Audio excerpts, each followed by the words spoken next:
غادي تنعس مع شيخه، ولكن ماشي بهدف الشهوه ولا انها كانت شهاته ولا بغات دير معها علاقه ولا حيت راجلها ما تينعش معاها. لا، غتنعس معاه وغتمارس معاه الرذيله.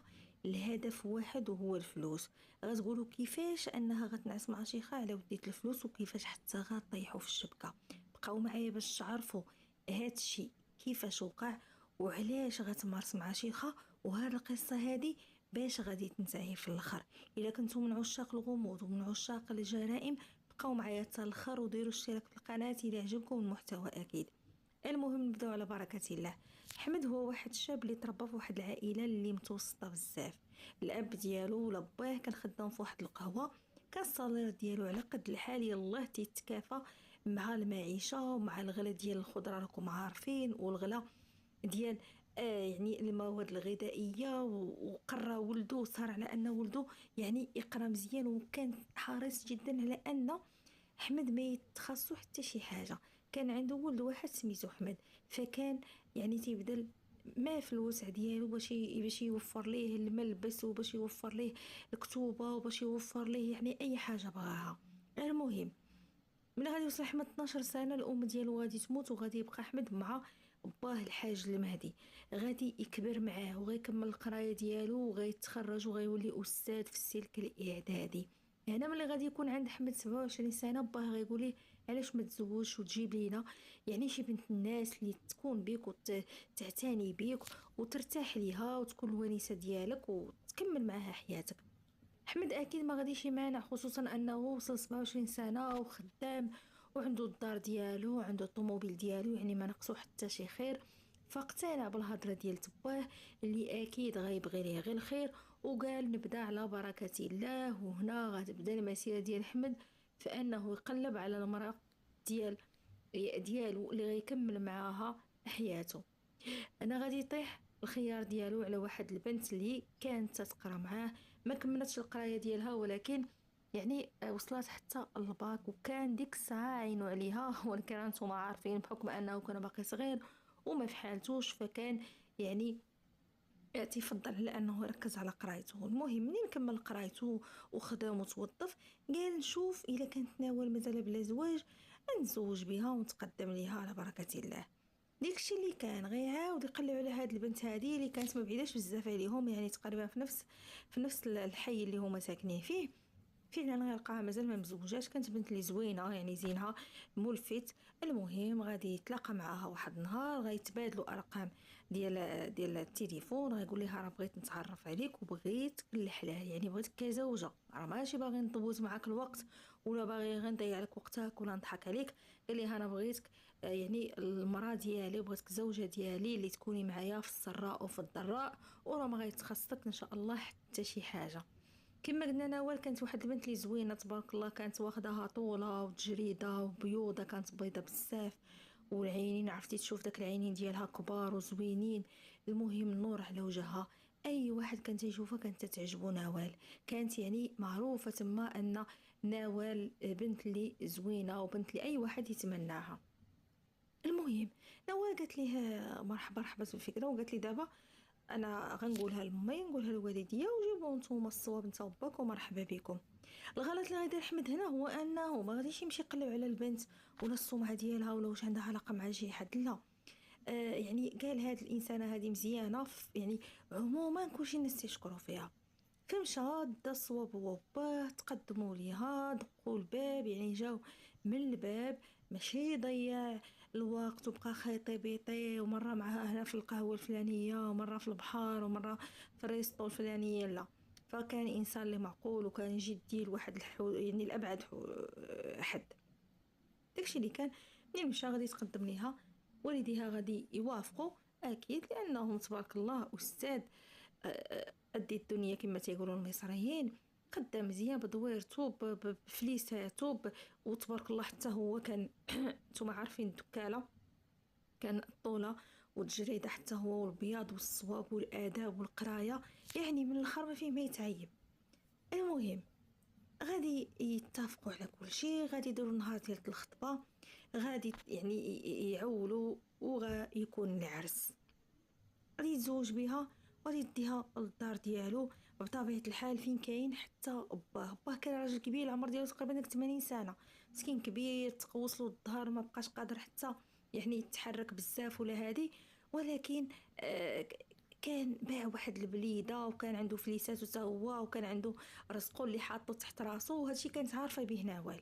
ما علينا، المهم ملي غتمشي نوال للدار غتمارس حياتها عاديه مع احمد، غادي يعجبها الحال. وهو اي حاجه قالتها نوال ما كاين غير لا نوال انتي تامري وانا يعني نلبي لك الطلبات ديالك كاملين. جيتيه من ذهب شاريه ليها، جيتيه من حوايج شاريهم ليها، جيتيه من خروج يخرجها في الويكاند. المهم بيرمي داروا ليها مخلاها ناقصه حتى شي حاجه. المهم حتى واحد النهار تقريبا دازت شي 3 شهور على زواجهم، واحد النهار غتولي دير شي تصرفات غريبه، غير وري احمد يقرب منها غتنفر منه، وغتولي تغوت وتغير الصوت ديالها وتبكي، يعني ما بقاش تخليه يقيسها. يعني حوايج عمرها ما دارتهم، شي حاجه اللي جديده عليها. سيد استغرب المره الاولى، قال ياك شي حاله نفسيه هذه ولا ما نعرف. المهم الامر غادي يتعاود، المره الاولى، المره الثانيه، المره الثالثه، بزاف قال هادشي هذا ماشي طبيعي، ماشي نورمال. فغير ما يخبيه على باه. ولكن واحد النهار يمشي عند باه ويقول له شوف، الحجر ما كاين ما يتخبى، المرة ديالي راه مؤخرا ما بقاتش باغا نقرب منها، وما نقرب منها تبقى تغوت حتى الصوت ديالها تيتبدل، ياك ما تكون مسكونه ولا فيها الجن العاشق ولا شي حاجه، مشيو نديوها عند شي فقيه. باه قال ليه انا ما عارفش وما فهمتش شنو هادشي هذا، انا عارف نوال البنت اللي مرزنا وبنت اللي زعما معقوله وبنت اللي تتبغيك، وما عمري انا ظنيت انها تكون هكا توصل بها لدرجه لهادشي هذا. قال لي حاول معاها. فاحمد سمع الهضره ديال باه ومشى مسكين ودار اللي في جهدو باش نوال ترجع كي كانت.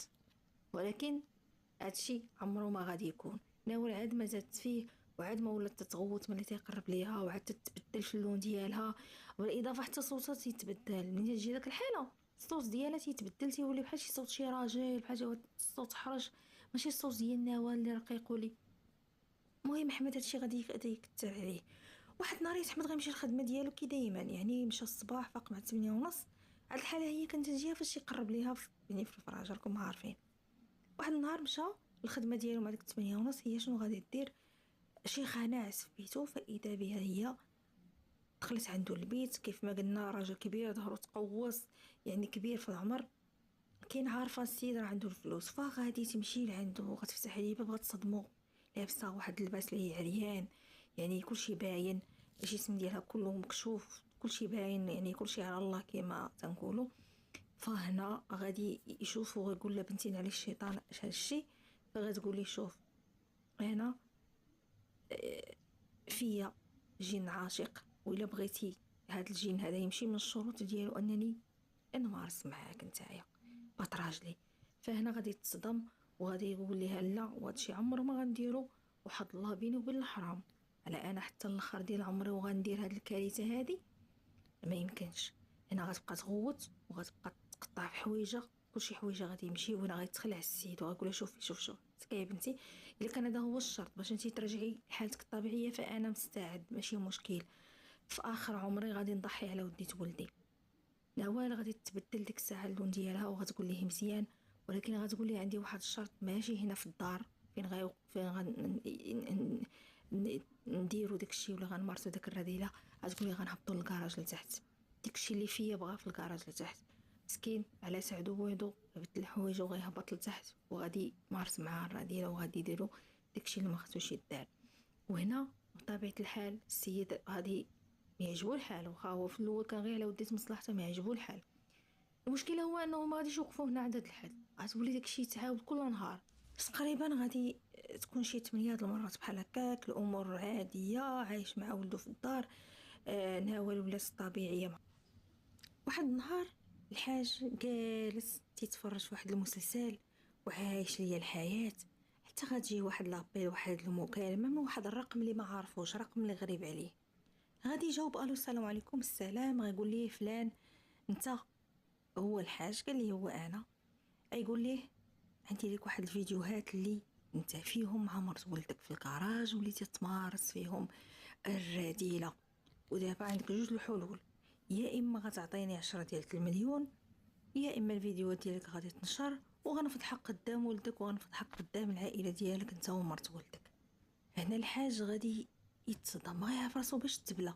ويلي كيفاش وصلوا هاد الفيديوهات وكيفاش حتى عرفني انا مع مرت ولدي وشكون هذا اصلا. ما علينا، غادي يخاف وهنا غادي يقول له واخا عطيني البلاصه فين غتكون انت وان شاء الله ندبر لك الفلوس. لا غيمشي بالزربه لعندنا والو، غيقول لها شنو كاين وشنو كاين، غيقول لها راه شي واحد اتصل بيا وهددني باش يا اما نعطيه 10 المليون يا اما غادي يفضحنا. يعني انا ولا غتبقى تبكي وتنهض وتبكي وتنهض وتنحق، وعندك يفضحنا وعندك يقولها لحمد وعندك الجيران يشوفوا الفيديوهات وخصك دير عمي شي حل وهذه وهذه. المهم المجرمه الاخرى ضحكت عليه. هنا غادي يدي 10 ديال المليون وغيتلاقى مع داك السيد اللي اتصل بيه وغيعطيها ليه وغيقول له شوف راه اخر مره غنعطيك الفلوس، وعدني انك تساعدك الفيديوهات. اكيد غيكون وراه واحد المقطع باش ياكد له فعلا على ان راه عنده مقاطع عليه. هنا الحاج غيرجع مسكين وهو مصدوم وما غيعرف راسو باش تبلى. حصيصه اللي كان باع يعني الارض على قبلها وكان جمع دوار الزمان، ها هي مشات منها 10 المليون وما يقدر يقولها لولده ولا لتا شي واحد. يعني ضيع 10 المليون غير هكاك، مشات هباء منصوره. ولكن قال ماشي مشكل. المهم رجع للدار وبقى تيصبر مرت ولدو تيقول لها صافي راه عطينا الفلوس وتفكينا منه.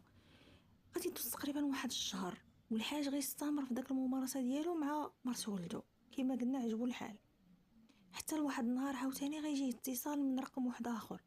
الو السلام عليكم، شكون معايا؟ انا فلان اللي داك النهار عيطت ليك ولا عطيتيني الفلوس وشو دابا؟ قال ليه راه الفيديوهات غادي تنشرو، غتعطيني دابا 30 مليون، الا ما عطيتيهاش ليا فشغلك هذاك، فلوسك او لا فيديوهاتك راه غادي تنشرو كاملين وولدك غيعرف كلشي. وديك الساعه فكايه من وحلها. هنا غادي تصدم الحاج ولكن ما غيقول والو. قال ليه ان شاء الله قول لي البلاصه فين غنتلاقى معاك. عطاه البلاصه وعطاه لادريس فين غيشوفو. وهنا ما غيمشيش يقولها لنا ولا هاد المره، لا غادي يقرر على انه يوقف هاد السيد هذا عند الحد ديالو. يمشي للبوليس، حنا عارفين الابتزاز تيعاقب عليه القانون. غيمشي للبوليس غيهز النمره ديال التليفون اللي عيطات ليه وغيعاود القصه كامله للبوليس. المهم غياخذ لك النمره وغيمشيو لادريس اللي عطاهم وتما غادي يلقيو عليه القبض وغيديوه بطبيعه الحال للكوميساريه وغيخليوه يقر بشنو كاين، شكون اللي وصاك وشنو الهدف ديالكم منين جبتي هاد الفيديوهات. قالوا لي الحاجه راه حنا عاودنا كلشي شنو طرا وكيفاش حتى هو مارس مع مرت ولدو، ولكن انت شكون عطاوك داك الفيديوهات؟